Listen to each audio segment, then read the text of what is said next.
नेहमी मी डोशाच्या पिठाचे अप्पे करायचे, पण यावेळेस ना मी रव्याचे अप्पे केले होते आणि वेळही वाचेल म्हणून हे खूप झटपट होणारे अप्पे आहेत.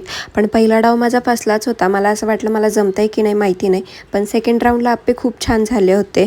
आणि तुम्हीसुद्धा नक्की घरी ट्राय केलेत का हे मला नक्की सांगा. आणि माऊला ना असं खूप जास्त चटमटीत खावंसं वाटतं, त्याच्यामुळे रोज काय करायचं हा प्रश्न पडतो. पण मी आज अप्पे केले आणि ते तिला खूप जास्त आवडले होते. आणि बऱ्याच जणांचा प्रश्न होता की मी राहायला कुठे आहे.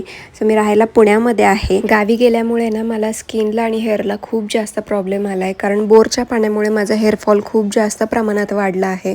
आणि मी होम रेमेडी ट्राय करते आत्ता, त्याने मला खूप जास्त चांगला रिझल्ट आहे. आणि मी कुठलीही होम रेमेडी तुम्हाला दाखवण्याआधी मी स्वतः ट्राय करते, कारण त्याचा रिझल्ट जर चांगला असेल तरच मी तुमच्यापर्यंत ते शेअर करते. आणि मी जे आत्ता होम रेमेडी ट्राय केली होती ना, त्याचा रिझल्ट मला खूप जास्त छान मिळाला आहे. कारण माझं हेअरफॉल खूप जास्त प्रमाणात होत होतं, ते खूप जास्त आता कवर झालं आहे. आणि मी माझ्या हेअरसाठी आता 30 दिवसाचं चॅलेंज घेतलं आहे. मला माझे हेअर आता 30 दिवसात खूप चांगले करायचे आहेत आणि त्यासाठी मी आता होम रेमेडीसुद्धा केलेली आहे. ती मी नक्कीच तुम्हाला शेअर करेल.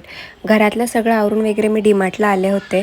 मला काही खरेदी करायची होती, राशन घ्यायचं होतं आणि घरी जाताना मला चायनीज खावंसं वाटलं होतं. सो मी चायनीज घेतलं आणि मी असा संपवला माझा आजचा दिवस. तुम्हाला कसा वाटला माझा व्हिडिओ हे नक्की सांगा आणि आपल्या यूट्यूब चॅनलला नक्की सबस्क्राईब करा. थँक्यू.